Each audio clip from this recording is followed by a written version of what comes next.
theme songs to pick for me, and you pick Baby, You're Wearing That Love Don't Look.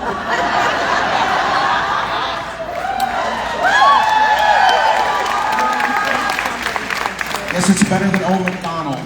So. Good morning, everybody. It's day 75 of Elvis Week. We'd like to record 7 births. I got in a week ago today, and it's still going on, and it has to go at least another 7 or 8 days. That's how much clothes I have left over. My hotel room is beginning to look a little bit like an archaeological dig. There are levels of clothes, and I can look at it from a cross-section and say, that was Wednesday, that was Tuesday. I don't remember wearing that at all. I really hope that's mine. So, and also, not only are you here in Memphis at the Soundstage at Elvis Week, we would like to welcome, let's let them hear it.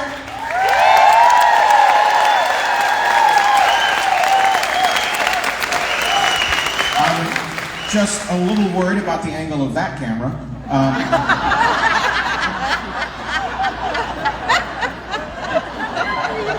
I need to pull way back. And we would like to welcome all of the people who are watching online, virtually, on the streaming and all that kind of stuff. I hope you're out there. We can actually see you. I didn't know if you knew that. And ma'am, you need to cover up. But I do like the color of your wallpaper. We have a lot of things planned for today. We've got a lot of cool surprises for you. Things you knew were going to happen. Always unexpected things that are going to happen that we have planned for you. And unexpected things that will happen that I won't know they're happening until they're beginning to happen. And just do like I do. Just hold on and just ride it to the ground. And then try to step away from it. We've got a lot of things planned, like I said. And this morning, we are having part 1 of Conversations on Elvis, and then we have part 2 this afternoon. I argued to put part 2 in the morning and then have part 1 in the afternoon, but they said that would be too confusing. But it seems to be a little confusing also, so just your ticket is good for both shows in the same seat. Could we have sold you another one for this afternoon? Okay, most of you have tickets that are good for both shows. If you'd like to buy another one for this afternoon, see Joel in the box office. But yeah, we'll take a break around noon, Elvis time. That's about in 2 hours for those of you watching. See, there's people watching virtually live, and there's people who will be watching this for up to 7 days. It's online for up to 7 days. So I'd like to ask you people, how did it go? Did this go okay? We'll be back for part 2 this afternoon. This morning we have got a lot of cool people scheduled. Now, we had Glendy Harden on the list for this morning, but he's feeling a little under the weather, and we want to rest him up to play the keyboards tomorrow night. After all, I'm the talker, he's the player.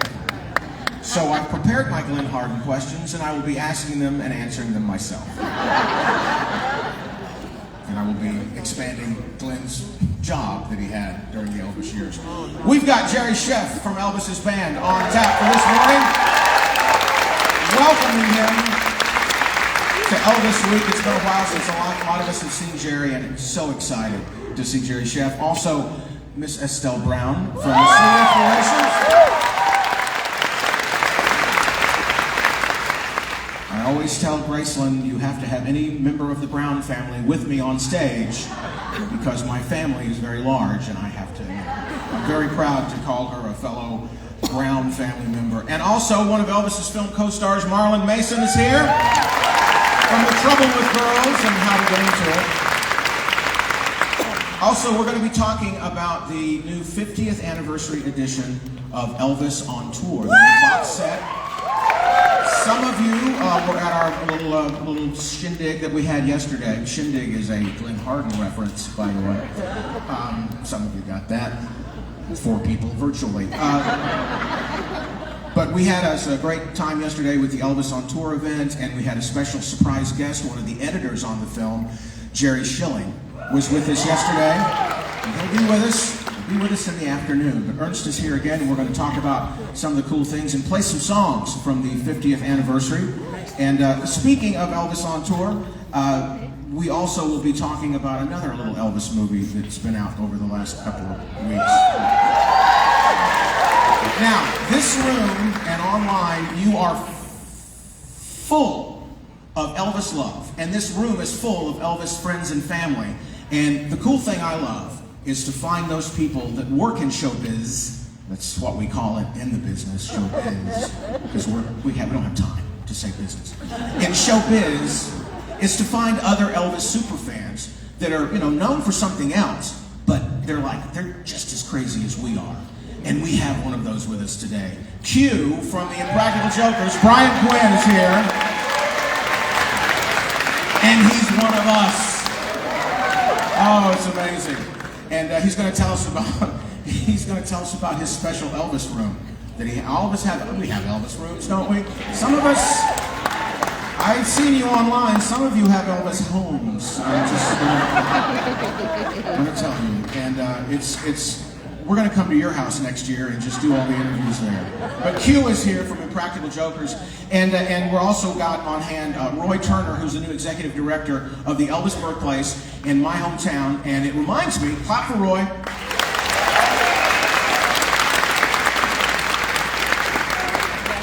And that reminds me, you think I've been doing a good job so far? No, I didn't introduce myself.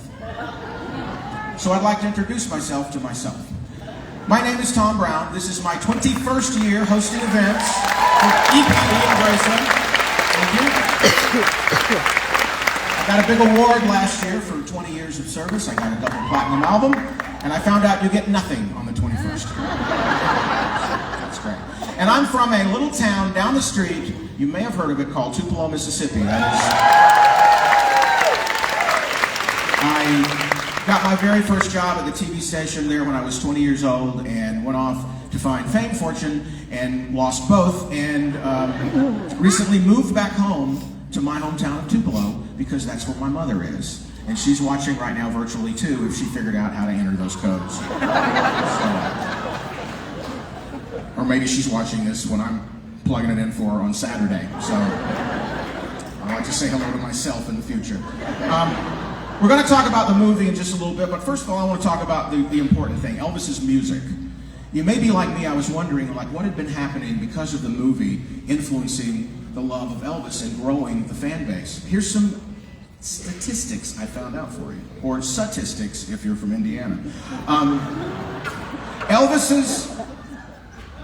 Elvis's music catalog has grown 77% worldwide. People listening to Elvis's music.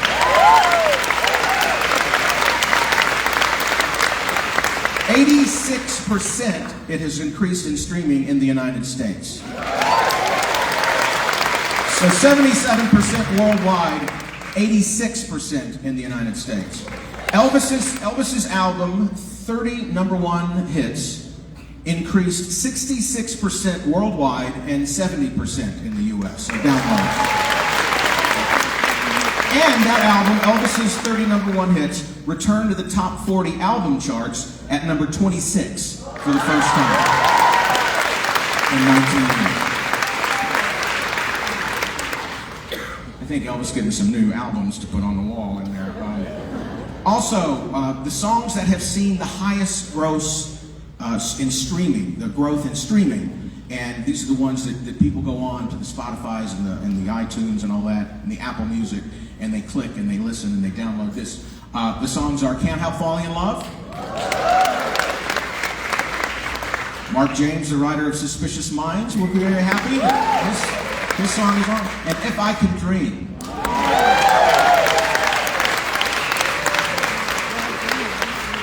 And Spotify listeners, on the day the movie opened, Elvis had 13.7 million people following him on Spotify. 13.7. This morning it was 16.4.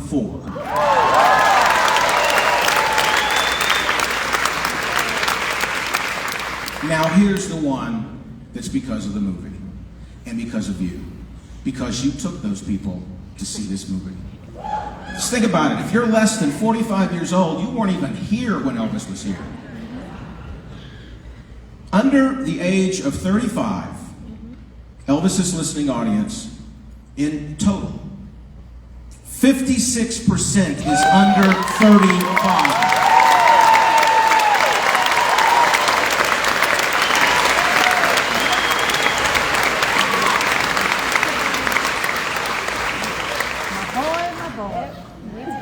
You drug a kid into the movie when it came out. They said, "Can you play some of that Elvis?"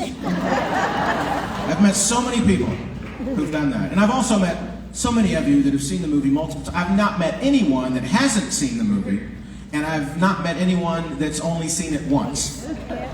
So, way to go. By the way, how many times have you seen Top Gun Maverick? One. Hey, I'm not... Hey, Tom Cruise has to make money too. We share the first name and the same height, so that's pretty cool. Now, down in my hometown, hopefully you have been to Tupelo, Mississippi, birthplace of the King of Rock and Roll. As we like to say, what happened in Memphis was born in Tupelo. And a person who has his dream job for the last couple of months, just named the new executive director from Tupelo, grew up there, used to go to the Birthplace Museum and everything when it was just like a community center. From that neighborhood, grew up there, did all that, got his dream job. Roy Turner is here. Roy!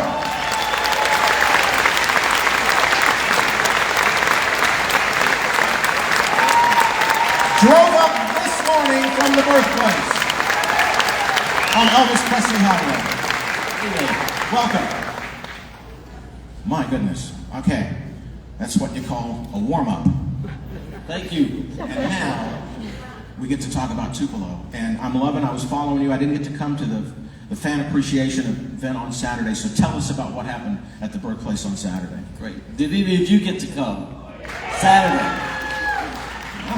We tried to plan the biggest party we've had there in a long time, and I hope we succeeded.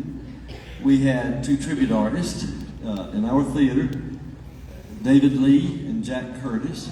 We had musicians scattered around the property, playing the 4 genres of music that Elvis grew up listening to. And I'm going to tell you, the Holiness Temple Choir from down on Adams Street, even though they were outside singing, they raised the sky. There was no roof to raise, but it was awesome. We had food trucks, so nobody had to leave during the day. We had door prizes every 30 minutes and other gifts to register for it.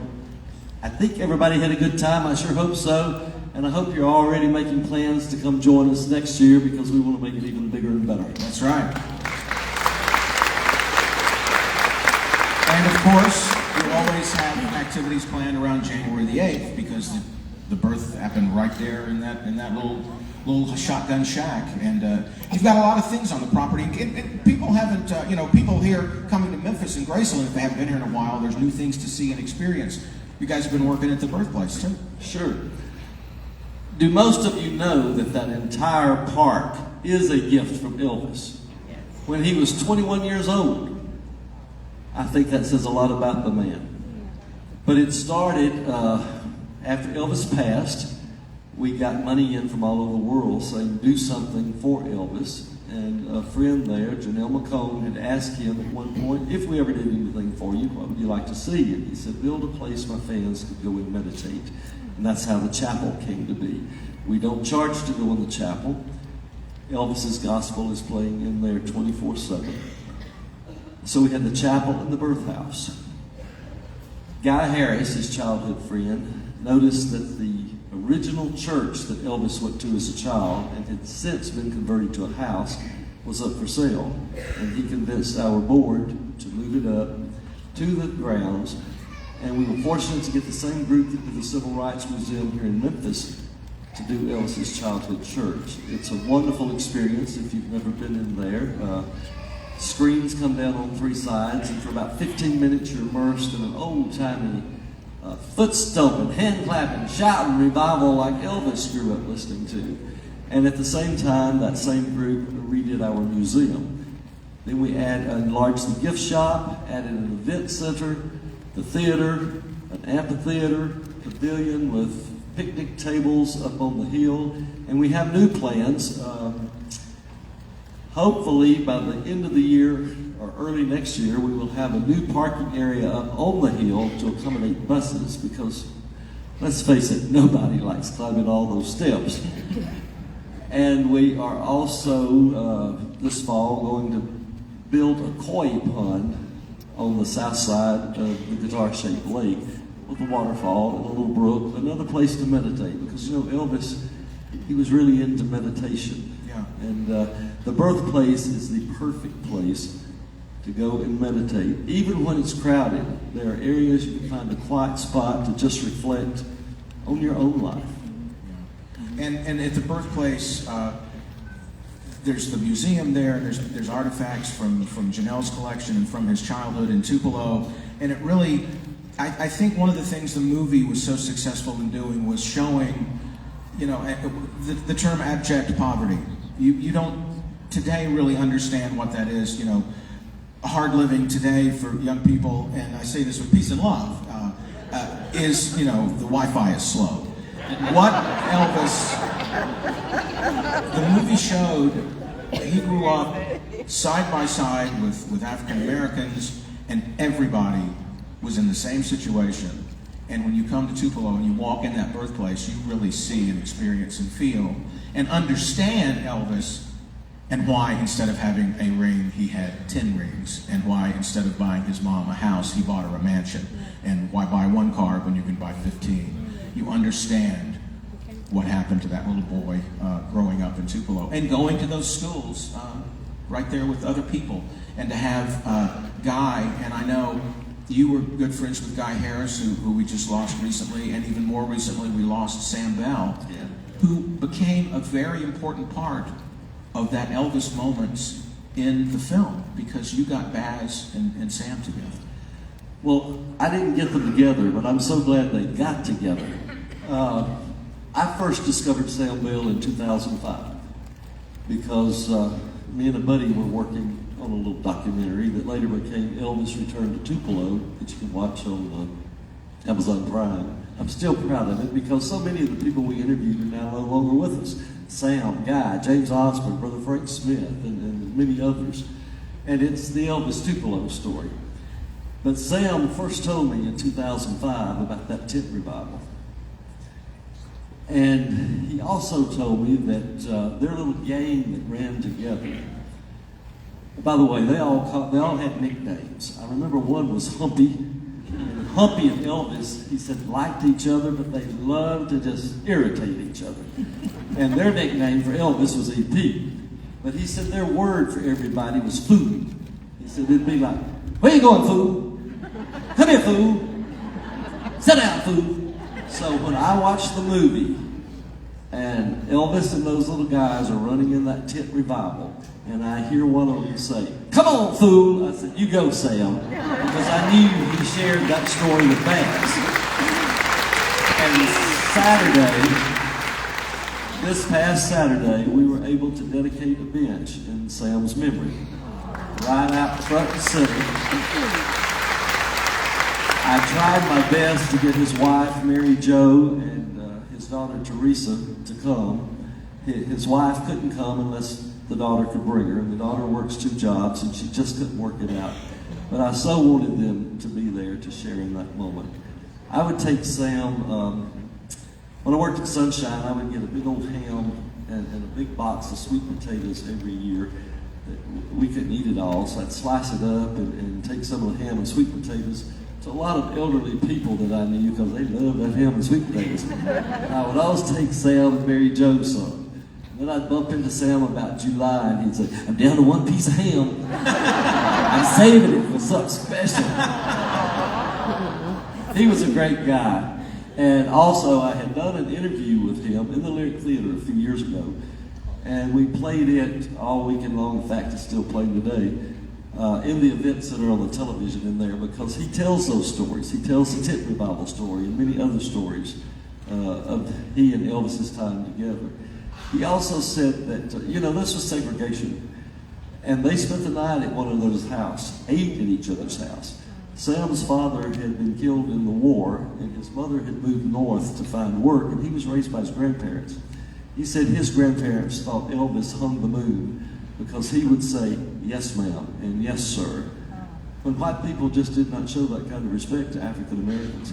And that, again, not only tells you what kind of person Elvis was, but it tells you what kind of mother he had to instill those kind of values in him.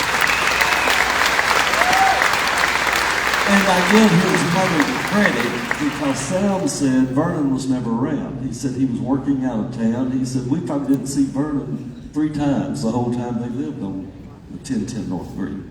Mm-hmm. Now, for you, being the new executive director, Dick Guyton had been there for a number of years, and we loved Dick, and he was the one really that with Henry Dodge, the chairman of the board of the board of directors, and Dick Guyton established such a wonderful facility. There's the statues at the top of the hill, the beginning, and all these wonderful things happening. And for you, I talked about this in your intro, that building, when I was a kid and when you were a kid, that had a different use back when it was built. It was a youth center. I had my first dance in 9th grade at what's now our museum. Couldn't dance then, still can't. After it was shut down as a youth center, it was a community center, and we used to have the Turner family reunions there every year. The Presleys used to have their family reunions there every year, the local Presleys. It was a very vital part of that community. And I'm going to tell you, to get this job, well, I wish I could have got it earlier, but that would have been bad on Dick. But to get it at this point in my life, folks, I'm in heaven. I go to work every day, and I have so much fun. I have been with a pet food plant for 48 years and done everything from sweep the floor to run the plant. And my wife, after I went to work at the birthplace, my wife said, "My God, you get up every morning and jump into the bits to go to work." I said, "Debbie, you don't understand. I'm working with people that are passionate about what they're doing and love their job. The people that come to visit are happy and they leave happier. I'm not having to motivate somebody to stand and do this all day."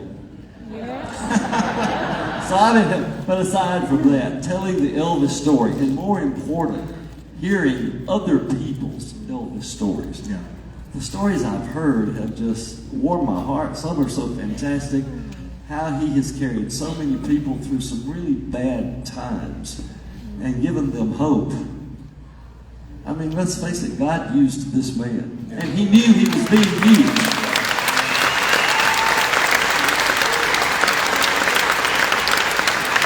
Well, we are excited to have you there, and follow them on social media, The Birthplace. Yes, Roy please. is really every day posting photos, just almost meditative photos where you see the sun coming through the trees and the leaves and the pond, and just these wonderful moments from the birthplace. And then you share photos of fans who were there, because you go into work every day, you don't know who's going to be driving up in that parking lot.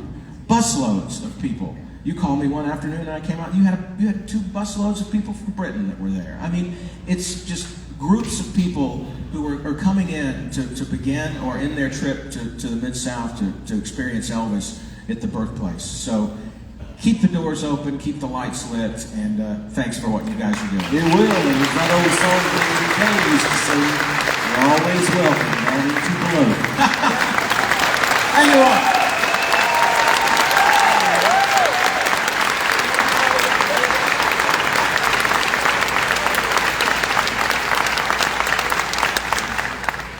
I've known Roy, and the plant that he used to run, Sunshine Mills, is dog food, and it smells like they're making dog food, and it's directly across the street from my radio station, and I'm on radio back in Tupelo in the morning from 6 a.m. to 10 a.m. on Sunny 93.3. You can listen anywhere in the world. We have an app. But when I get out of my car in the morning at 5 a.m., they're making wheat-based dog food this morning. Okay, yeah.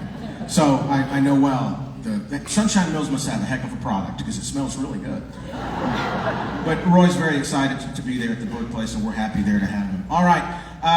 Next up, we have someone who knew and worked with Elvis, and we're going to talk about the experience that she had working with Elvis in films. But I thought, well, let's set the stage and just go back for a moment to see a scene from The Trouble with Girls and How to Get Into It. And this is a lot about how to get into it right here. Take a look. Negotiations are to be meaningful, and relations between negotiating parties must be honest and intimate. I always liked you, Charlie. You're bright. You're not a phony. You always say what you mean. You're great looking, and you're fun to be with. Thank you. Now, what's on our agenda? Well, there's no reason why, with our solid base, we can't start to negotiate any number of things. It could be more meaningful. In all kinds of areas. Meaning what? Meaning that the relations between negotiating parties can be better served by what is sometimes called getting into bed with each other. What is your proposition? What do you propose?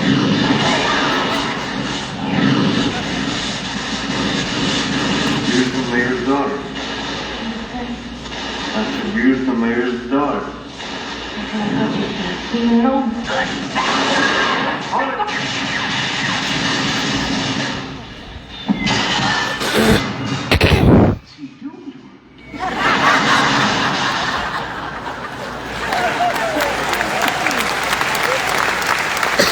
That would explain the and how to get into it part of that.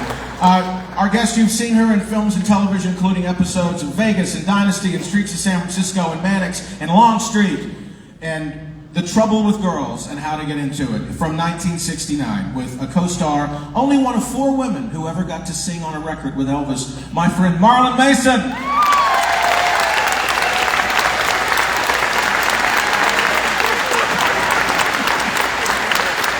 Let's see if fireworks go off.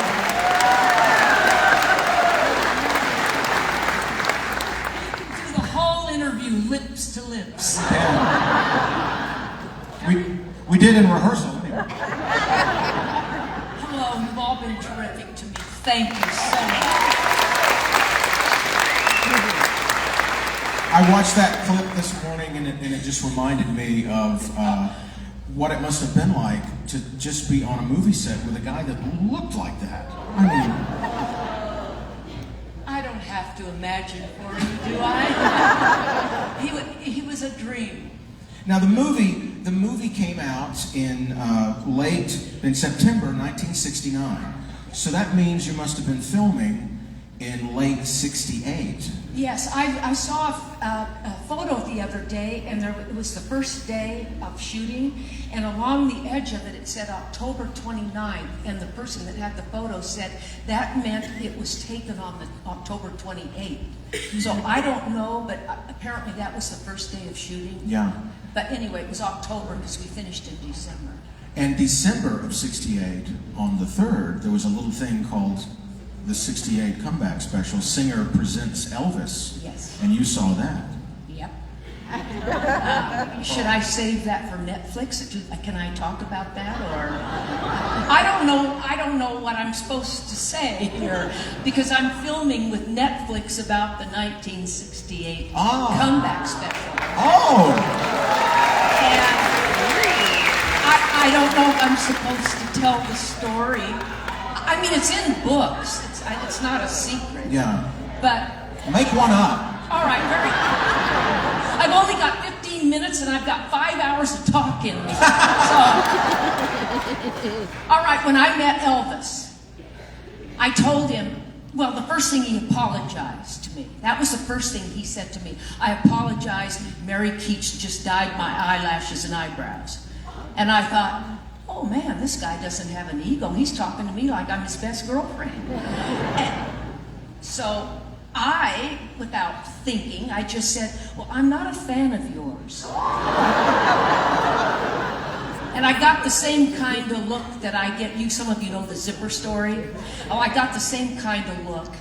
And well, now I get myself off, and now my mind is in the zipper story. Get me back on track. Telling him you weren't a fan of him. So I said, I'm not a fan of yours. He got this kind of funny look, and I said, but I don't mean it unkindly. I said, I have never seen you perform, and I've never seen your movies. I said, I know who you are, I know your songs, but I said, my love of music has been Broadway musicals. So I'm in a whole other world. So I really knew nothing about Elvis Presley when I worked with him, and I really didn't know much about him until I started doing the shows in '09. That was my first trip to Memphis in January of '09. Yeah. So you had been acting in things? Yes, so to finish that story, so now we're getting near the end of the show, and he always called me Cap because I wore a little cap to work. He said, Cap, get in here. So I go in, I said, what do you want? And he says, I've got a special coming on, and I want you to watch it and tell me what you think. And I thought, oh God, okay, I gotta watch all this, tell him what I think. Well, I was in love with the guy. I mean, he was just a dream to work with. But that was just the movie. It had nothing to do with anything else. So, okay, I turned the TV on and I watched him, and he came out in that black leather.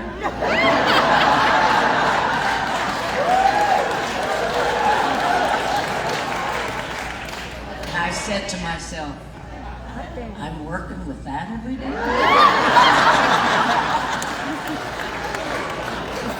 I went back that Monday, knock, knock, knock on his door. He opens the door, yep, and I said, I told you I wasn't a fan of yours. I said, but I am now.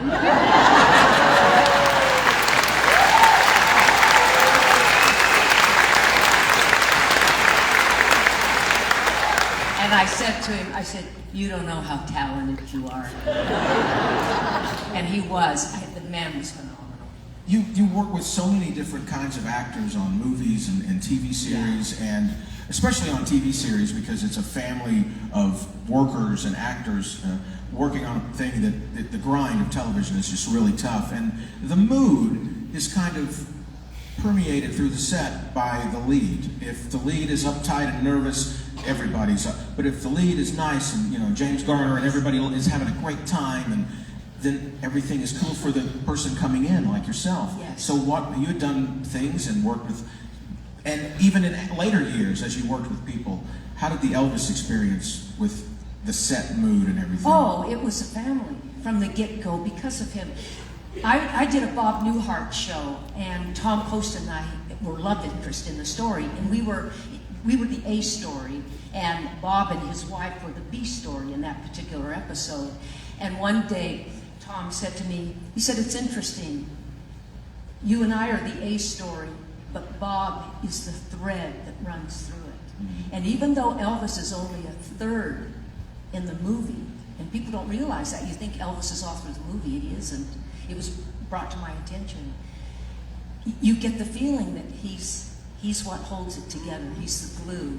And because of who he was and how he was, it was 10 weeks. I cried the last day. I was just bawling my eyes out. Poor makeup man was after me because I had to say goodbye to everyone. It was the end, when they said it's a wrap. You never see these people again. Especially in the case of Elvis. I never saw Elvis again. Yeah. But it's just heartbreaking. And even when I would do a show and I'm only working a week on an hour show, you become a little family. First day's always a little touchy, but you just kind of meld. It's like you feel like a newborn. Mama's a little bit, doesn't know what to do, and then everything just you feel cradled. And it's nerve-wracking to have the job of the actor that works from show to show and movie to movie. That's a nerve-wracking thing, and you're always a little uptight and nervous, and to be embraced by the crew and by the star. Yeah. I was always excited. I never was nervous because I knew I was where I was supposed to be. Mm-hmm. And it's always been easy for me. I've been very, very fortunate. And may I say one little thing? Sure. To all the parents out there with children? If you see your kid interested in anything, if it's a fish or it doesn't matter, sports, whatever it is, encourage them, get them involved in that. It may take them somewhere else, but you never know. The kid that loves fish might become a world famous marine biologist and help save the planet. You just never know. Always support your kids and just gently push them. And don't ever say the word can't. That's my sermon. My mother used to let me stay up and watch Johnny Carson's monologue, and look what I'm doing now.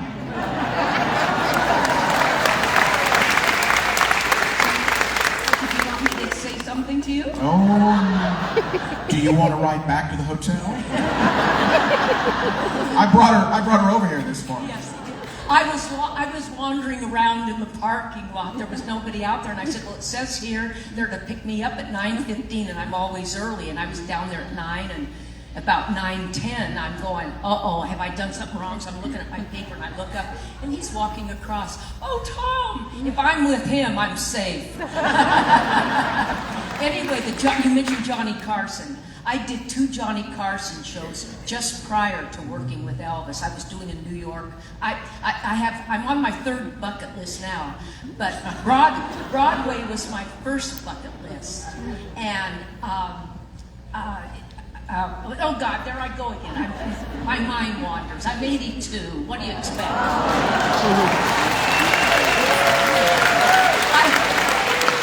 I have a lot of stories in me. I told Tom, I said, I'm so sorry we don't have an hour together. It just is. But anyway, I had done 2 Johnny Carson shows. And I did the first show, and Johnny and I hit it off. I kind of tend to hit it off with my male co-stars. And Johnny and I, and Ed McMahon, I mean, they were wonderful to me because I was a nervous wreck. And Johnny was big in 1968, but he was still in New York. He hadn't moved to California. And I was just nervous. And so he called and wanted me for a second show. So I went and I did a second show. And we still had that connection. And I was a good straight person for him. I could feed him stuff. And so we bounced off of each other very well. Well, he called me for a 3rd show. Biggest mistake of my life. I wrote you that, I think, to ask me if it was, I didn't know how much time we had. But the biggest mistake I made myself in my career was to turn down the 3rd Johnny Carson show. And I just still to this day wonder what would have happened if I'd gone back. Would I have been one of those lucky ladies that just sort of showed up once in a while and he would catch up with them? Yeah. But that decision led to the Tom Brown conversation. Yes,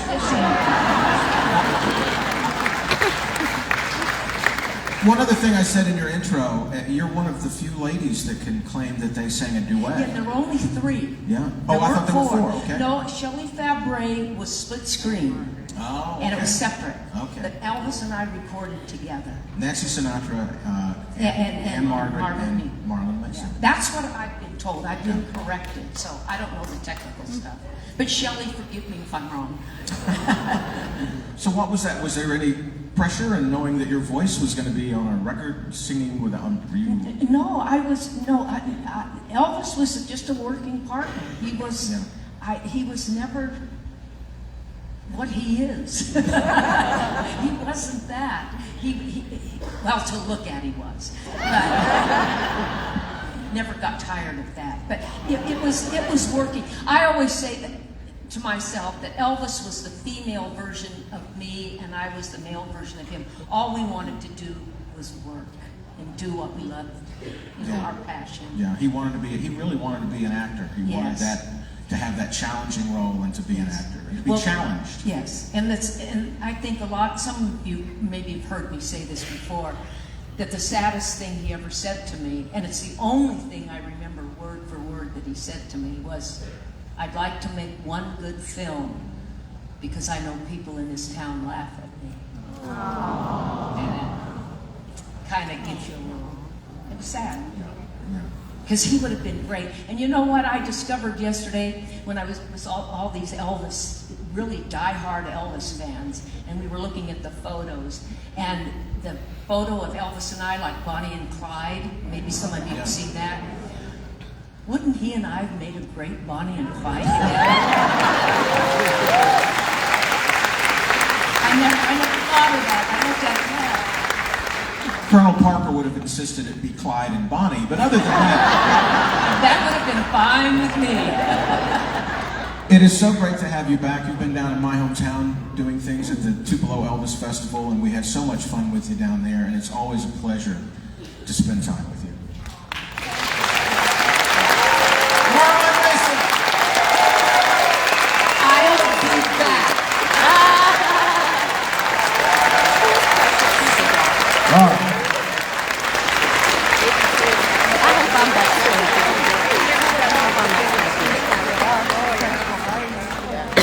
People say to me, Tom, your job is so hard. I go, no, it's not. Oh my gosh, it's just let them come out and tell stories like that. Okay. Oh, my goodness. We've been talking about the movie, and I was saying that, you know, with Austin's performance in the film, and what Baz has done, that, knock wood, that Elvis hopefully gets his Oscar.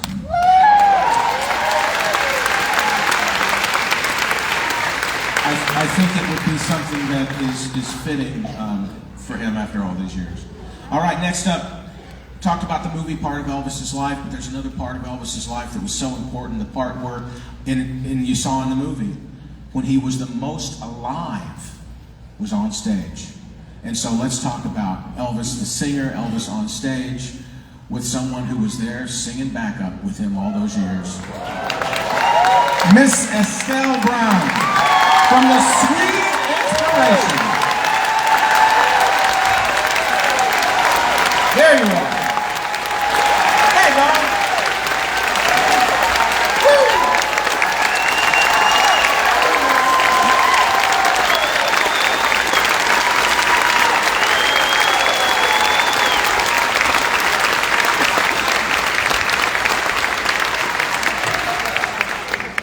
My goodness, Tom. I'm doing good.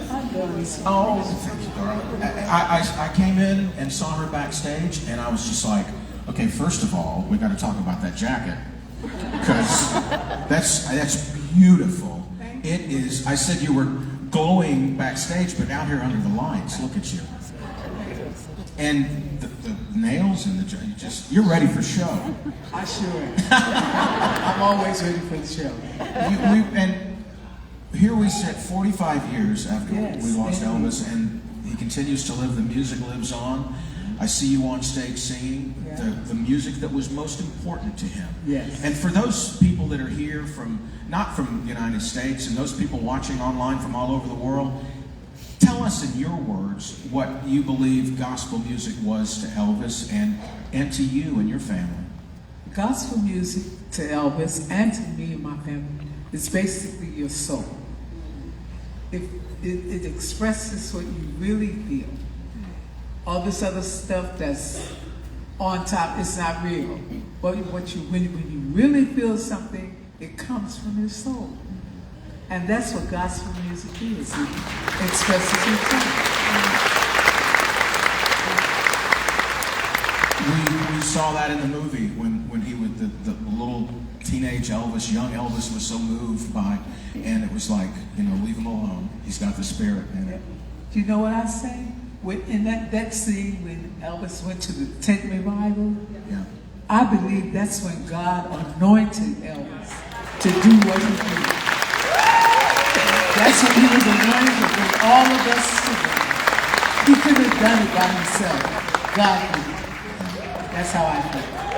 And 1954, Elvis records right up there on Union Avenue and starts that rock and roll, but what speaks to him in his soul is gospel music. And so when he goes to Vegas in July and August of '69 and opens at the International Hotel and can do anything he wants, he makes sure that there's a gospel group or two on stage. And one of the voices, the group of voices he wanted, was the Sweet, Sweet Inspirations. Right. We used to sing gospel. Mm-hmm. We were basically a gospel group. And when they said, would you guys come and sing with Elvis? What are we going to do with Elvis? He's a rock and roll singer, we're gospel singers. But little did we know that inside of Elvis was gospel. So therefore, when we got together and had rehearsals, it was like a marriage. Yeah. It was just natural. The voice blend Yes. of you ladies with him and with the Imperials and then later with the Stamps. Exactly. There's so many voices to blend, but you guys found the pocket of where that was. Right. You know what I say? A lot of people, y'all forgive me, but they go with this black and white stuff. I don't believe in that. Look at the piano. Look at the piano. The keys are black and white. When you put them together, they make a beautiful harmony. That's how I feel. That's exactly right. If we all come together, we'll make a beautiful harmony. And that movie shows us what you knew, that Elvis didn't see black and white. Definitely. He saw a person. Definitely. It's like we just always run. I would just say, hey boss, such and such thing. He said, whoa, whoa, whoa. I'm not your boss. I'm your brother. There's no big eyes and there's no little U's. It's just one. We're all one.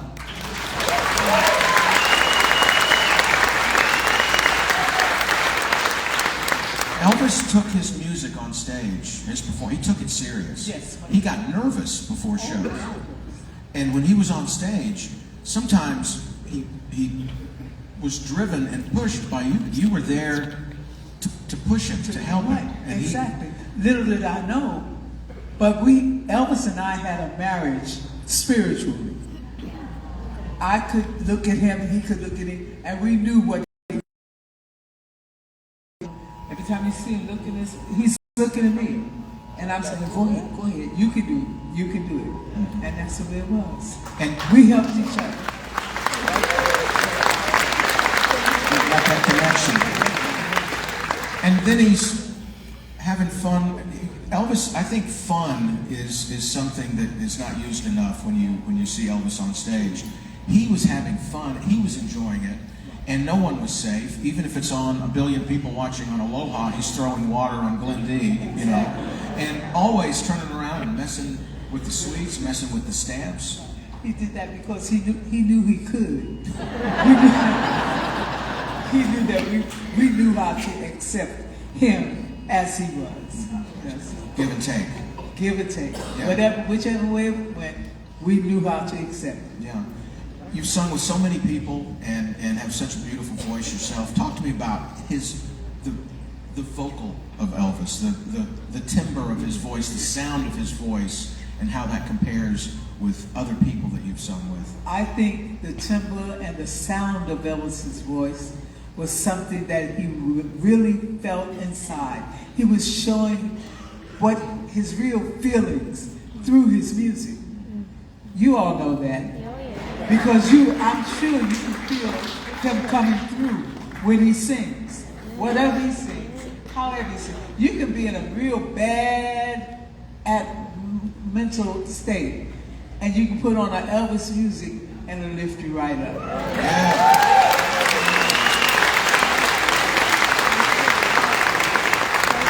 And we've been listening to a lot of Elvis the last 2 years.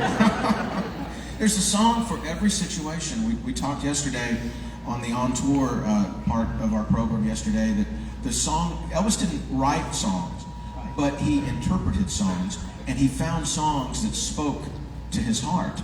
And what he was going through sometimes were reflected by those song choices. Exactly. And to show you how you could get through it. Yeah. You know? Yeah. Is there an Amber Child alert going on? What is that? Okay, if anybody needs to take shelter, let us know. I mean, we love showbiz, but you know. For you on stage and working with Elvis in the studio, Was he a disciplined musical person, or was it as much fun in the studio as it was with him? It was as much fun in the studio as you would see on stage. It reflected A performance. a you're performance. saying. And Elvis was not a hard taskmaster. He wasn't that. He would let you have your say in his music. And if it was something that he thought wouldn't go with that particular song, he said, ladies, just hold that and put it in another song.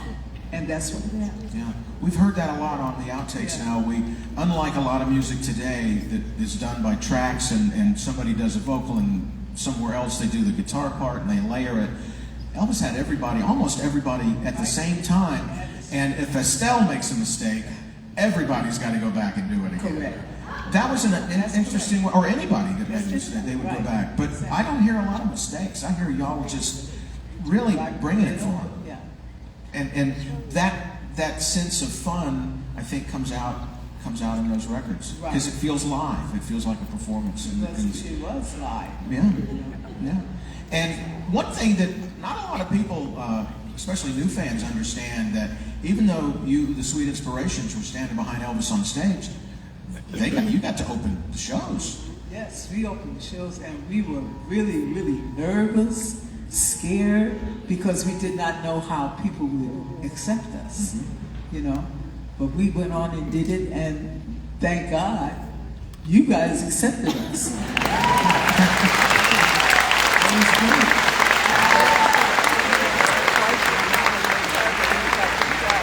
Always made sure that he had his hand-picked band, he had his hand-picked singers, and Life on the Road, looking back on those years of Life on the Road, we tend to think that it was grueling. Was it grueling or was it just... It wasn't grueling. Anything that you like doing is not hard.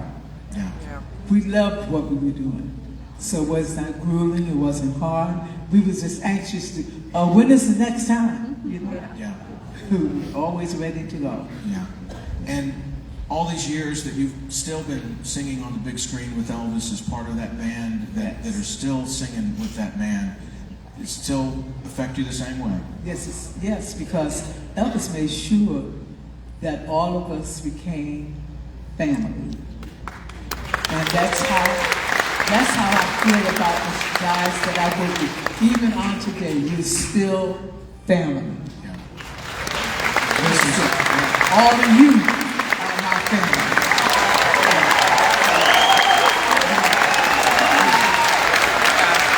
If it were not for you, I would not be here. I'm glad for you. I love you too. They don't yell that to me, Estelle. I wonder why, Tom. It is so great to have you here, to see you up on the stage and singing gospel music and singing with Elvis still. And we go back and we look at those concert films and we see you and all the other suites and the Stamps and the Imperials singing, and it still lives. That music still survives. And as I was saying earlier, under 35 is the largest growing age group. Under 35, listening to your man. That's amazing. That's amazing.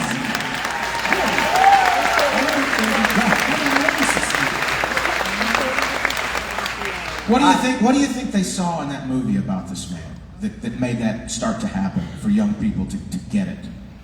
I think young people really understand that we're all one. That separation stuff gotta go. We're all one.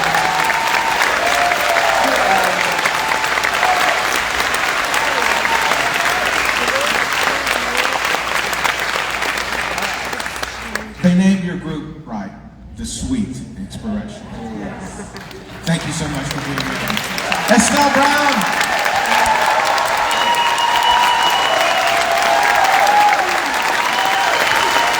If I can stand up, I will, but I can stand up.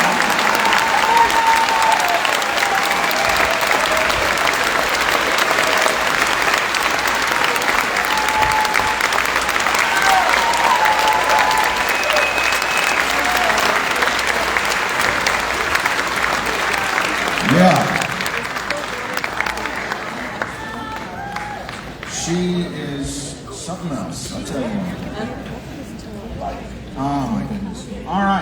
let's keep talking about Elvis on stage. And it's been a number of years since I've seen this gentleman, and I think I met him for the first time in 2000, the year 2000, so it's been a while. And it is so great to have him here. And Elvis on stage in the studio handpicked musicians that he wanted to play with him. And this gentleman has played with so many people. Started out as a session musician and played, gets out of the Navy and plays with people like Bobby Sherman, Johnny Mathis, Neil Diamond, Pat Boone, Nancy Sinatra, Sammy Davis, the Monkees, the Everly Brothers, one of my favorite bands, The Doors. In Black and White Night with Roy Orbison, when Roy wanted the TCB band. One of the members of the TCB band back where he belongs at Graceland. On Fender bass, Jerry Scheff.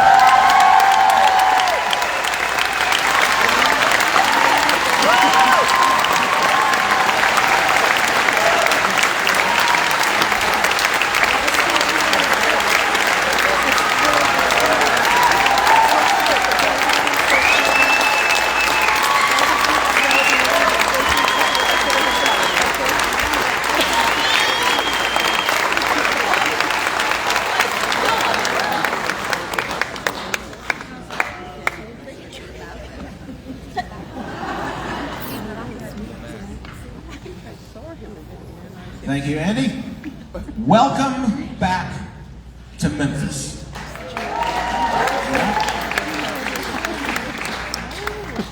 I have to say that because of my hearing, we might be going back and forth a little bit given the questions. If you put up with me, I promise I'll do the best I can.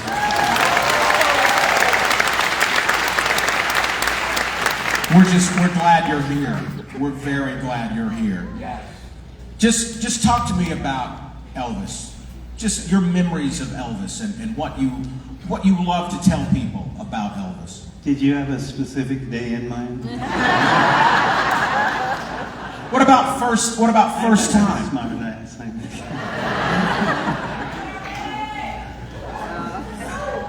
Okay. Well, I've told this story before. Some of you might have heard it, but when I grew up, I listened to black music in San Francisco area and jazz, and I became a jazz string bass player, and that's what I grew up with. And so I didn't like Elvis. Now, hold on. It gets better. So anyhow, I became a studio musician in Los Angeles and doing albums with people and motion picture soundtracks and stuff like that. And one day, James Burton called me up and he said, we're putting a group together to go into Las Vegas, and we'd like you to come down and play with us at RCA tomorrow. And I told my wife, I said, you're not going to believe this, but they want me to come down and play with Elvis Presley tomorrow. And my wife said, oh, you got to be kidding me, because she didn't like him either. So I went down. This is my favorite memory of Elvis, of course, because it's when I met him. And so I went down the next day and I walked through the doors into the rehearsal studio, and I had on jeans, cut-off jeans, sandals, t-shirt, long hair, and he came walking across the room, and he wasn't dressed like a rocker. He had on a beautiful sweater, cashmere sweater, and came over and he said, thanks for coming, Jerry. And I thought to myself, wow, this guy is a really nice guy. I don't know what I expected, but he was really cool. So I said, well, you know, I don't know any of your songs, Elvis. And he looked at me and he said, well, can you play the blues? And I said, yeah, I can play the blues. So we went up on the bandstand, James started playing, and the hair stood up on my arm. And I thought, there's something going on here that I'm not aware of, but it's really good, you know. So I went home, and I told my wife, I said, you're not going to believe this. I'm going to work with Elvis.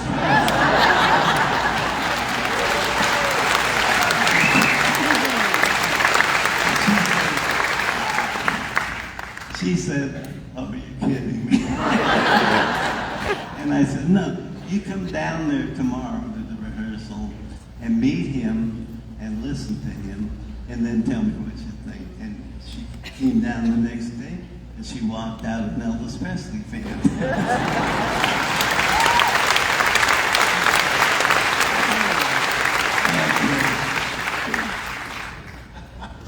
Elvis did so many shows in Las Vegas that you guys were playing, and you were there for a month at the hotel. Talk to us a little bit about life doing that many shows over a month's time. What was your life like then? Where are you talking about? At the hotel, at the International or the Hilton. Oh, at the International? Yeah, in Las Vegas. Vegas. When we rehearsed and stuff? And doing shows in Las Vegas. Yeah, okay. But we went up to Las Vegas. I didn't like Las Vegas. I never did like Las Vegas because, you know, I just didn't like it. So, but I was playing a slot machine, and I had met the Colonel once. And so I'm playing a slot machine, and all of a sudden, the Colonel and two of his friends from RCA came up to me, and they had big cartons full of 25-cent pieces. They had hit a jackpot across the casino. You know? So when they got me, Colonel put his arm around me and said, "Boys, I want you to meet Elvis, the new bass player, Jerry Scheff." And I said, "Nah, you do." So when they left, they dumped all of their quarters into my machine, thousands of dollars. And the Colonel couldn't get away without dumping his. He didn't want to.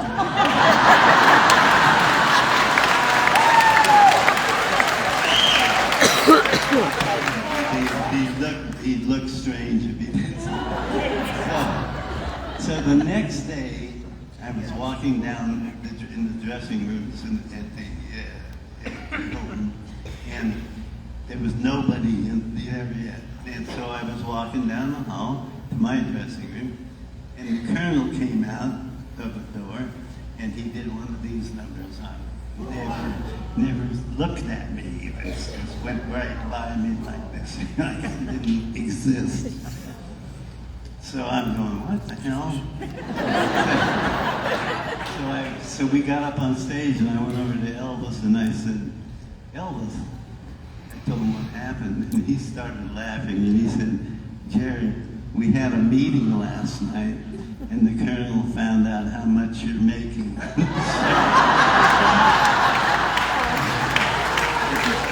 And Elvis said, the Colonel told him, "Boy, we could put chimpanzees on the stage with you, and people still love you." So I didn't have a good relationship with the Colonel. That was a great relationship with him.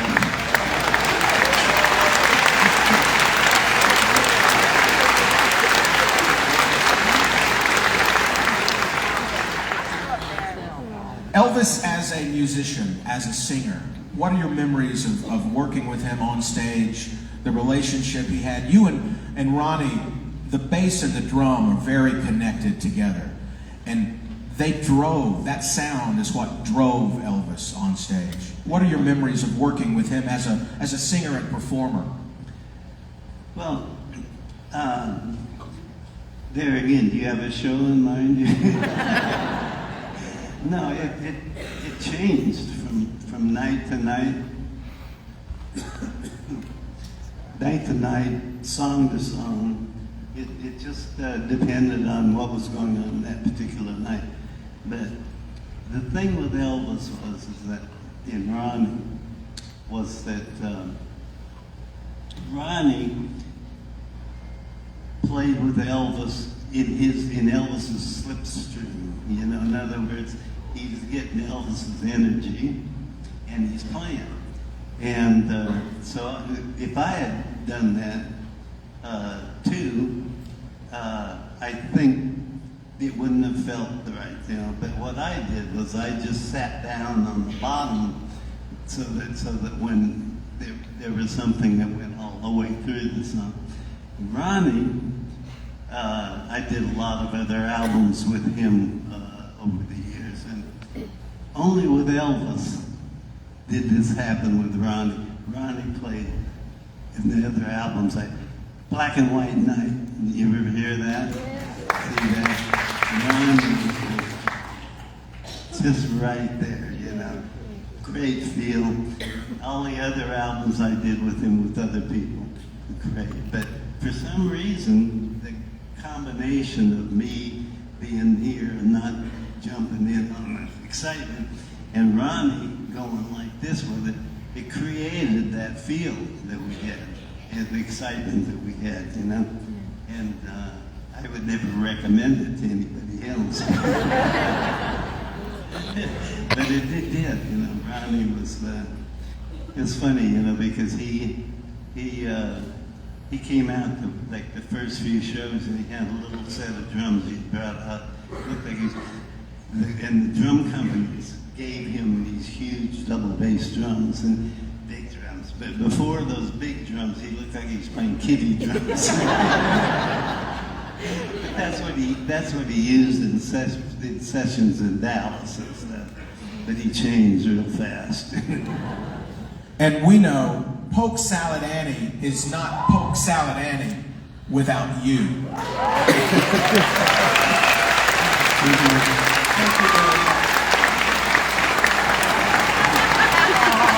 Very difficult thing, but for me is easy, you know. We didn't. You know, I have to tell you something. We started playing Polk Salad, and it's slower tempo. We never planned anything with Polk Salad.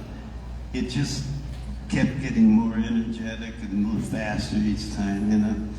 And then when Elvis loved bass, you know, he really did. He loved bass, and so he heard me playing before we were going back into the verse again, and he turned around and I just kept playing the solo, and he come over and stand and look at me, you know, and I played the solo and go back down. That's how that happened. We never planned that, you know.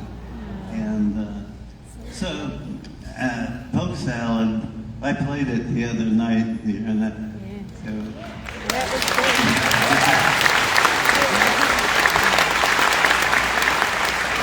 So it was requested that we didn't do it quite as fast, and for some reason, I just went, I started fast, so we played the whole thing fast, you know. But that's Polk Salad, you know. What do you want to tell us about Elvis? What's that? What do you want to tell us about Elvis? About Elvis? Well, you know,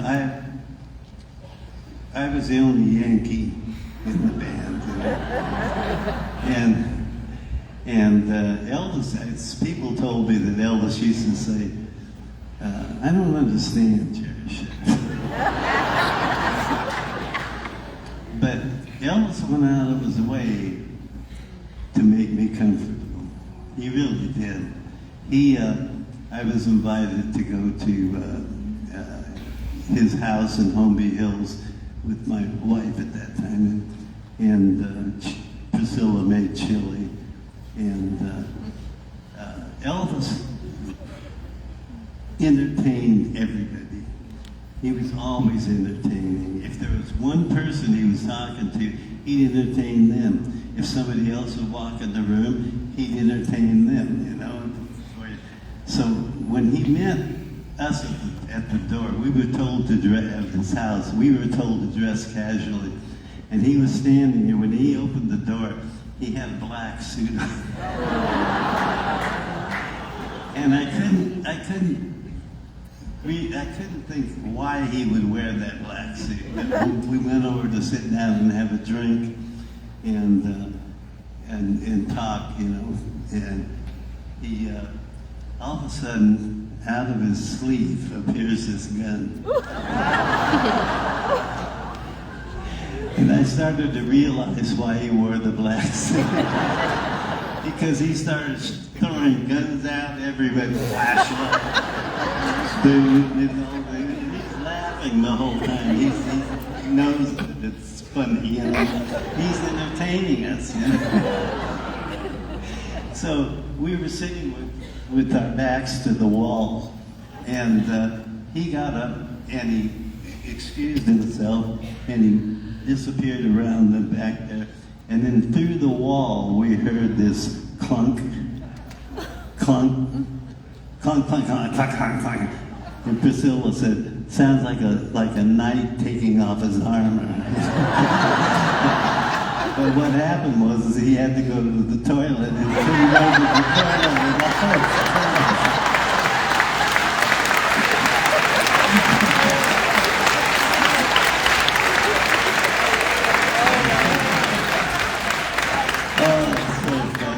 We're sitting there, and my wife did it at that time. She pointed down the hallway and she said, "Look in the hallway." And I looked down the hallway, and here's this little girl, who's rubbing the sleep out of her eyes, toddling down the hall, maybe 3 years old at that time. And she was coming. We had awakened her with laughing and stuff. And my wife said, "Look at the diamonds." And I looked, and she had diamond earrings and a diamond pendant. So Lisa Marie slept with her jewelry.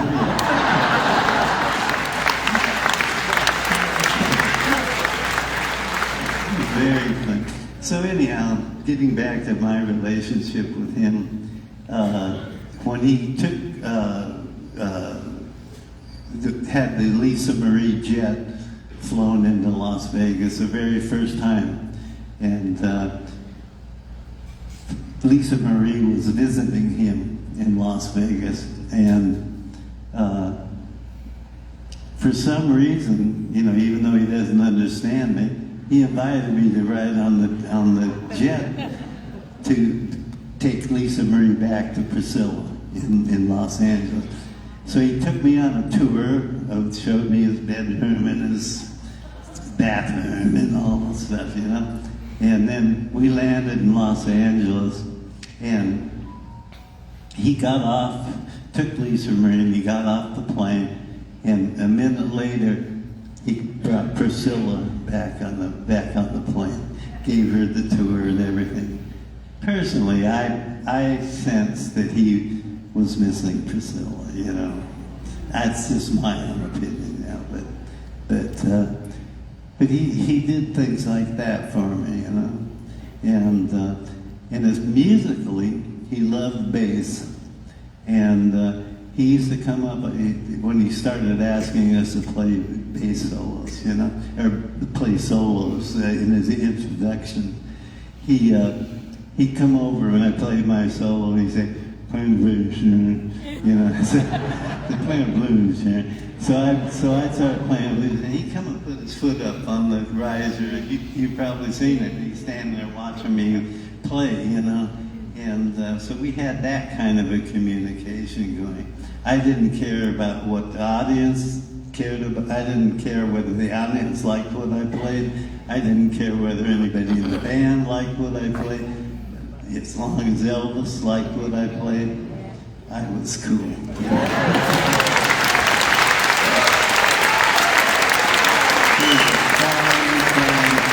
He was a fine man, this man. Fine man. Good human being.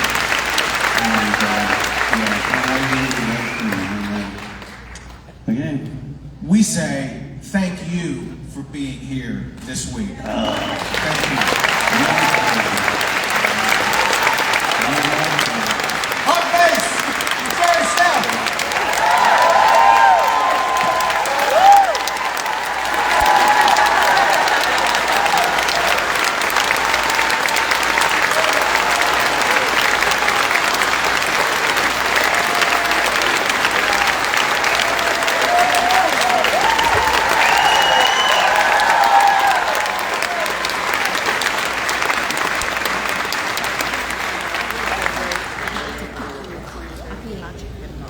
There's moments during Elvis Week, you know? And that's one.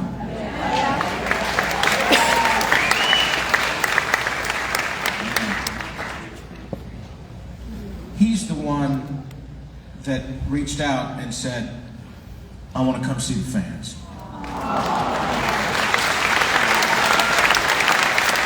We've been asking, but he lives in Europe, we've been asking this year, I gotta be there.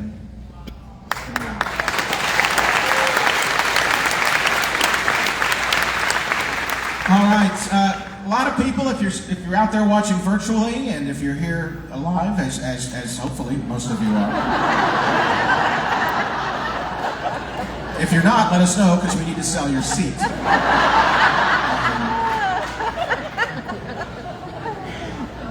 Sounded like Colonel Parker, didn't it?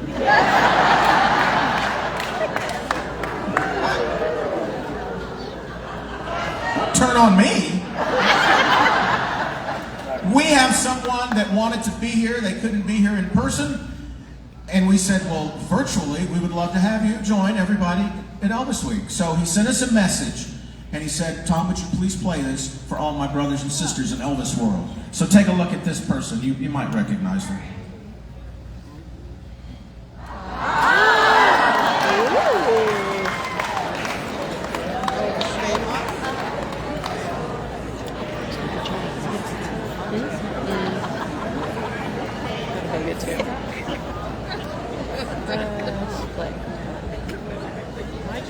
Is he holding up cue cards? He's not here, don't look at me.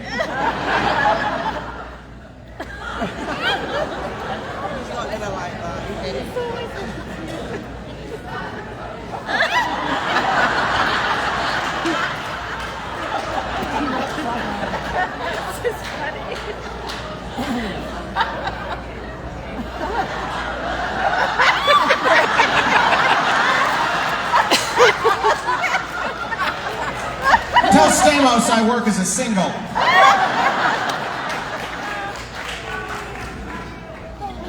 Oh. Did my mom come up?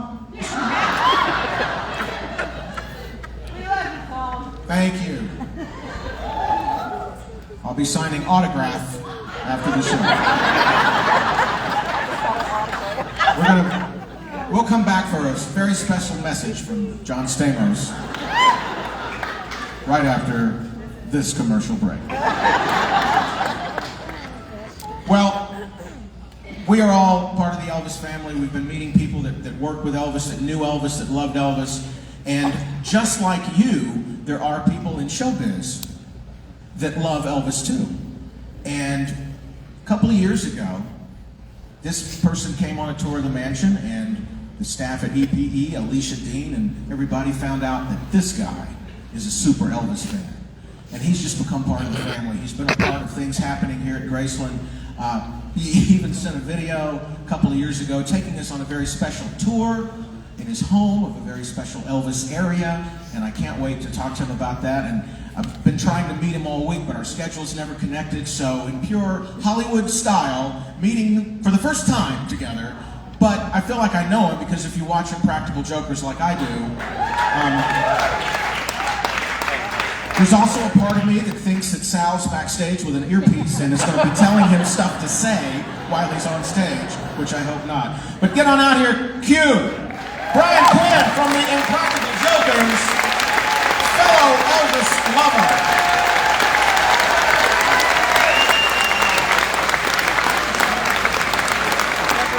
I want to check you for earpieces. No, just me. Okay. It's nice that I had to follow a living legend. You know, that's good. I actually messed up the Stamos thing because I wasn't gonna follow Uncle Jesse too. So yeah, I mean, how much do I have set against me? I gave you a buffer, and we didn't get the buffer to move. That's all right. We're here though. I mean, I'm sure these people are excited to hear what I have to say.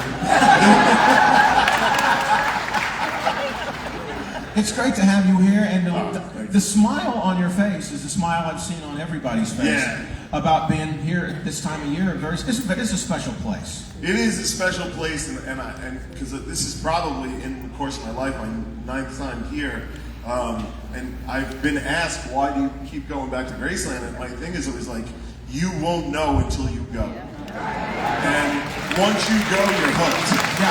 Yeah.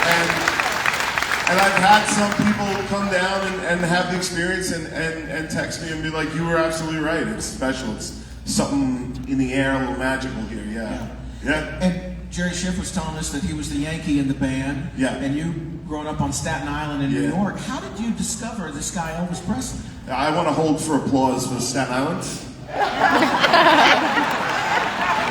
Another very special place. I still live there. I'm sorry, what was your question? How did you find Elvis? Oh, well, you know, my mother was a huge fan growing up. She was played a lot of the gospel records a lot, was my introduction to Elvis as a kid. She would put on the movies and you know, I'm sure everybody had this experience, you know. So I was always aware, and then I was born in '76, you know, so I was able to, I always think about I was able to share the planet for a little bit there with the man, which is pretty nice. So in my lifetime, he was always just a larger than life figure, and the music was great and everything. And then something happened in 2015. I started getting into it a little more, and I had read Last Train to Memphis, and it completely ignited something in me. And I read that book and its follow-up. I finished this last page of the book, and I went on orbits, and I booked a flight the next day. I was in Graceland. I was like, I just gotta get down there. Yeah, and I came down, and it was really immersive, and you know, the people here, I don't know how much interaction you guys get to do with the people that run this place, but they're unbelievable people. They're just lovely, lovely people who care so much. I've never really seen anything like it, you know, so they were very welcoming, gave me the tour, and that was it. I just got hooked. And you being out there on Impractical Jokers, we love people like you because you're ambassadors for Elvis. You're out preaching the gospel of Elvis and sharing Elvis. You'll wear a t-shirt every now and then. Something to just show the love. Of I got a shirt in the museum. That's exactly right. I forgot. You're an icon. I'm a quote unquote. I mean, they lowered the bar a little bit to call me an icon, but I accepted it. I was like, I'll take pity, icon. That's no problem. And I mean, now you left the shirt here a year or so ago. They're going to put it in a case pretty soon. I mean, right now it's on a hanger, just hanging on the thing. They're going to get you a case, man. All I want is I'll pay for it. I don't care. Put it in a case. Yeah, no, it was funny because when I was here last year, Alicia Dean, who works unbelievable, she's just like, I love her. She's just like a dear friend. But I had it was like a baseball jersey, and it's right there, guys. You could touch it. It's on the case, and I bought it at Graceland when I was on tour. I came through a couple of years before, and she was like, off with the shirt, and I was like, well, Alicia. I didn't know we had that sort of friendship. And she was like, no. And she gave me because it was still in stock, so she just replaced it and took the one off my back and replaced it with another one. Unfortunately, the one she gave me was a size larger because I put on a little weight, so that was a little depressing.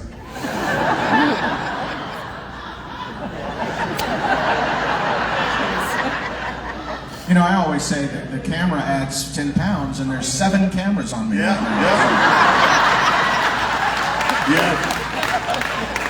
And then the pandemic, you know, it was like all I did, because you can't shoot Impractical Jokers, you know, with masks and everything like that. So we were in mothballs. How do you social distance Impractical Jokers? Can't do it. Yeah. It really can't be done. So I had 2 years in mothballs where I just ate a lot. And then also, like, you know, I just turned 46, so You know, maybe some of you guys know that's when the metabolism really starts slowing down. So I just started getting like fun, you know. Yeah. That's why I'm wearing black, all black. Yeah. Johnny Cash was right. He was right, but he was also thin. He didn't need it. I know. Yeah. I also suggest the vest. Yeah. Yeah. You look sharp. Because let me tell you, the next decade or two, man. That's what it really. Oh, let me tell you. That's when it kicks in. I know right now that when I get up to say goodbye, that I'm going to hurt. I'm already kind of thinking about it. Now, your love of Elvis is shown to people who come visit your home, and I watched the video. I watched your video a couple of times. I showed it to my wife, and she said, "Oh my God, this guy is you." Because if it wasn't for her holding back, my entire house would look like the video that you tell us about, and I urge you to go online after he talks about it. Tell us about your special Elvis room. So it's the Elvis bathroom. Stick with me. And it's a room. I wanted to do something for Elvis, right?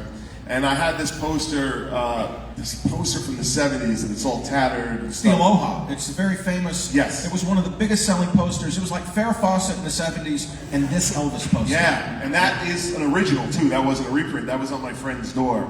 Her life. So I took it from her, and I got it framed in this ornate gold frame. It's beautiful. And I painted the room purple, and all the tile, all grout in the shower is gold lame, which is kind of really cool, but also really expensive. I found out. Found out the hard way on that one. And the light looks like a crown. And then I know right now you guys are saying, "Well, Brian, so far this just sounds like a purple bathroom with a poster in it." But this is where it gets genius. So, you guys remember when I brought up Staten Island before? Yeah, Staten Island. Right. Thank you. So, the Staten Island Advance was selling off their archives of photos, and I had bought. So they used to have a Miss Staten Island beauty pageant, which for some reason they don't do anymore. I don't know why. And I went and I bought the archive photos of all the Miss Staten Island pageant winners from the '60s all the way up to when they stopped doing in the '80s, and I had those framed in gold ornate frames because I wanted Elvis just to be surrounded by beautiful women. So now you walk in the bathroom, and all the faucets are gold. The shower things are all gold. It's a beautiful bathroom, but like there are tons of, quite frankly, hot women in there with Elvis. Yeah, my nephew, who is 11, loves it. Loves it. He still has that bowel problem. Yeah, will not. For some reason, he's always in there. I don't know why.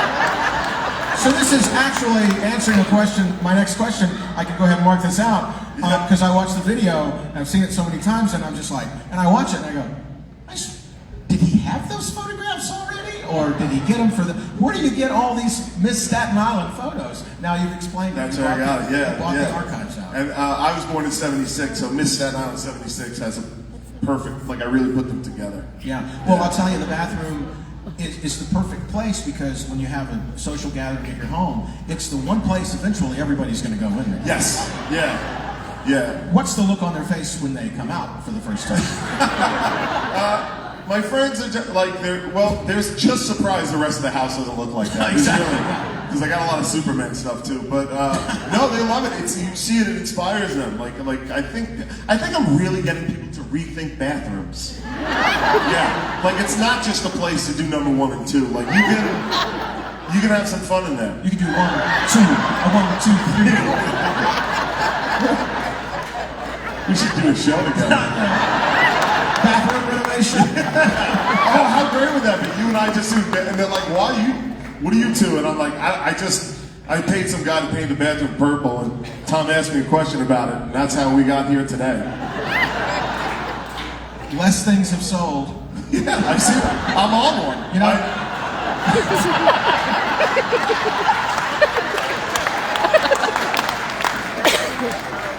You guys are great. What a great crowd. What is today? A Monday? Today's Monday. I'm telling you. A Monday afternoon crowd, and you guys are killing it. Yeah. Normal people are getting ready for their lunch break. Suckers. You know, for a short time, we had the same corporate boss because I was at Turner Classic Movies for 18 years. And I remember at Turner, Michael Wright was my big boss at Turner, and True TV part of the Turner family. And when your show came on, it's addictive. It's like, I've never known when your show is on officially. It just seems to always be on. And it's the kind of show you can join at any point, and you're just hooked on it. And you watch 45 minutes, an hour and 20. I mean, you just kind of flows. It flows. You guys lull it in, and you're having. And one of the things that we say about Elvis when he was working on stage, he was having fun. Everybody, he was like, even the movies, man. When they're not fun, I'm going to stop doing them. You guys, I think that's what's so infectious about your show. Is you guys are having so much fun. Oh, thank you. Yeah, we are. If you don't know the show, it's called Impractical Jokers. It's a hidden camera show. A lot of like candid camera. But the joke is, thank you. The joke, but the twist in the show is that the joke's on us. Like candid camera would go out and like fool other people. We keep putting ourselves in embarrassing situations, and it's me and my buddies from high school, and it seems like we're having fun. Yeah, we met in 1990, freshman year of high school, the four of us, and. It is, if it looks like we're having fun, it is because we are having the most fun. Yeah. Like, it is just going to work and just, like, I've not had to grow up at all. Like, I just go to work and goof on my friends, and they film it, and then they send me a check. It's crazy. And then you spend it on bathrooms. Yeah, and then I throw it on, like, our photo archives and stuff. Yeah, it's a lot of fun, and the crew that we've been making the show with has been with us for 10 years. We've been on... We shot the pilot in 2010. Wow. So we've been on, like, we've been in people's lives. We've been forced down people's throats for 12 years. Yeah, which is getting crazy because like now, like college, like people who've graduated college are coming up to me and they're like, you know, I started watching your show before high school. And like you were with the show that me and my friends would watch. Yeah. And I'm like, well, how old are you? And they're like, yeah, I'm 26. And I'm like, how old am I? Wait a second, what? Yeah, it's weird. It's a weird feeling, yeah. My favorite thing on your show is when you guys have these little things in their ear, and they're off stage, you know, off the thing going, okay, this person walking up, tell him he looks like a butterfly. Or whatever it is. And what I love about it, it's you and it's Sal, it's any one of you, when they hear that, you just see, and Sal's great about that, he's like, because he's just like, oh, it's just, that's always my favorite moment in the show, is that moment that you realize, I gotta go do this. Yeah. We like to say that the joke works at least 3 times because, well, 4 times, because you've got the moment that the person says it to you to say, which is funny. Yeah. Then you have your reaction. Then you have when you actually do the joke. And then you have their reaction to it. Yeah, so it's like one joke pays off 4 times. Yeah, thank you. It's very lazy, you know, but we do it. Yeah, so it's and the show, you know, and I think the reason that so many people watch it, it's on True TV. They air it like 17 hours a day. I think it's because it's not a mean show. It's not like not that Candid Camera was mean, but like people were the butt of the jokes. And like we're the butt of the jokes, and we love each other. So you can really get away with anything if you know, if it comes from love. If it's your best friend and you're just busting his chops, then you know it's not me. My friend's afraid of cats, so I always throw cats on him. It's that type of show. It's that type of show. Yeah. Well, we're so happy to have you here thank you. as part of Elvis Week, and like I said, to have someone out there that's on television that's got, you know, have all these followers, you have all these people that recognize you. And I wonder about on the show how many things are blown because one of you walks out and they're like, hey, it's cute. Yeah, it happens. Yeah. It happens. We get recognized a lot more now. We have, and we never reveal what they are because once we tell people what they are, it's over. Yeah. Like we have systems and methods to weed out people who know the show. We had to develop them over the years. Yeah. And some people still get through, and then we just don't use that footage because it's never funny. If someone knows the show, all the tension's gone, and it is never funny. You need those people being like, well, what is going on around here? Those are the people that make it funny. So, well, like we do with Elvis, you bring him to Elvis and he takes care of everything else. If you sit down and watch 5 minutes of the show, you're hooked. And it's a great show for that. And it's great, like I said, to have you out there in the world with your love of Elvis at the forefront. You never cease to want to talk about Elvis. And I never cease to want to talk at all. I'll stay up here all day. I don't know. When you have my job, you love people like that. But it's great to have you here. It's great. I've heard a lot about you from the EPE staff about what a big lover of Elvis that you are, and I wanted the fans to be able to have a chance to meet you. And Thanks for having you'll me. be around and I'll be around. talking to taking people. photos. I'll be at the vigil tonight, paying my respects. So I'm around. So It's a special place. Yeah, it really is. It really is. And I'm very grateful to be part of the family here. And that's what they make you feel like, part of the family. It's really quite special. So thank you for having me. TCB. TCB. There you go. Thank you guys. Thank you very much.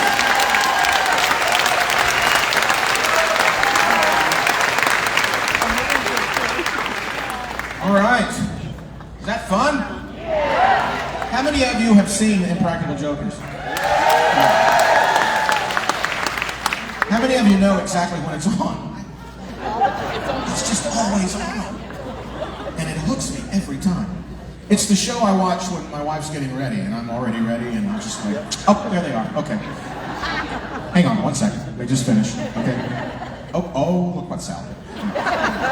All right, next up, if you were a part of our Elvis on Tour event yesterday, you heard a lot of this information, but I wanted to reach a wider audience, both here and virtually. And Ernst Jorgensen, music producer that's worked on a lot of box sets. Ernst, come on out. We're going to talk about Elvis on Tour 50th Anniversary Edition. Welcome back. We're doing an encore. He said, it's been a while. Yeah, yesterday, yeah. Good to have you here. It's on. We've warmed it up for you. Yeah. Is that good? It's humbling to come out after Jerry Scheff. Yeah, really. Yeah, that was a special moment to have Jerry back. You've been listening to those notes in your ears all those years, working on those mixes of him. It's Yeah, good to have you. when I was a disturbed teenager, I bought records for the musicians that were listed on the back. So I bought The Doors. Jerry played on that. I bought Delaney and Bunny. He played on that. I bought Mink DeVille. He played on that. Mm-hmm. So he was always a hero. Yeah. Well, he's all over Elvis on Tour. And you've got an edition, a multi-disc coming out December 2nd in stores, or dropping, as they say. It sounds dangerous, but what can you tell us about this multi-disc set of Elvis on Tour? It's 6 CDs and a Blu-ray. The Blu-ray is phenomenal. It just looks so much better than the original. But I didn't do the Blu-ray, so I'll talk about the other stuff. There you go. You've got 6 other discs to talk about. So there's 4 complete concerts: Hampton Roads, Richmond, Greensboro, and San Antonio. The first 3 have never been released before. And the 4th one, the San Antonio one, has been remixed. And it's all been done with Memphis' own master genius of mixing, Mad Ross Spang. Grammy winner, yeah. And the last 2 discs are all the rehearsals that were recorded for the Elvis on Tour movie.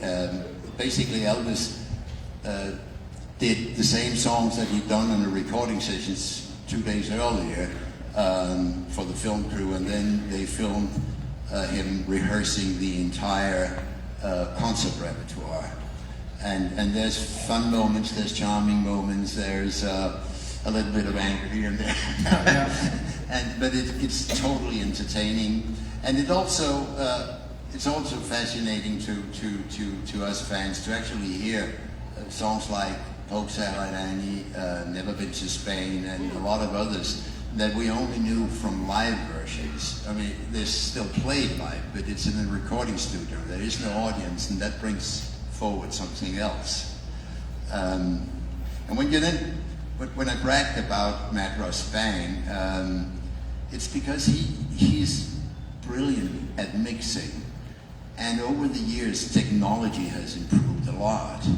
And he spent a lot of time on these mixes, where in the old days, when you mixed an album, it was done before lunch. So you get a detail and a clarity on each of the instruments and singing that is breathtaking. Mm-hmm. Yeah. And you talked yesterday about, and I've got the list of, we've got the some song excerpts that we had, and you talked about where Elvis was in his life and where this album and where this film really fits into what was going on career-wise with Elvis. But it starts on a personal note. Elvis's marriage is over, and he's saddened by that, as most people are. And he was drawn to sad songs, both when we recorded him in Las Vegas in February, and certainly when we recorded him again at the RCA studios for his new sessions. It took forever for the band and Phelps and Jarvis to convince that Elvis to record Burning Love. I don't know that he disliked it, because I don't think he did, but that was not where he was at emotionally. The other songs from those recording sessions that led into Elvis on tour were like, Separate Ways, Always on My Mind, Fool, For the Good Times. So that's where he's at. But he's also at some other place, because the band has now been touring for quite a while in America. And by the spring of 1972, it was the most wonderful, tight band you could ever imagine. Elvis was singing phenomenally well. He cared. He was really interested. He had chosen the repertoire himself. I mean, of course, he had to sing some of his hits. Every live artist normally has to do that, unless you're very eccentric. But he would play a country song on this set we have been doing, Release Me, and Funny How Time Slips Away. And eventually he also included gospel music in his stage act, certainly by having How Great Thou Art in most of his shows at the time. Yeah. All right. And talking about mentally where he was and the kind of song selection, our first song kind of reflects that. Yeah, but are they playing anything? That's what I was told. Are we playing it? Says, I promised you not to put you on the spot, but you are. If it starts playing, we'll think they're playing. See, Tom and I rehearsed an act.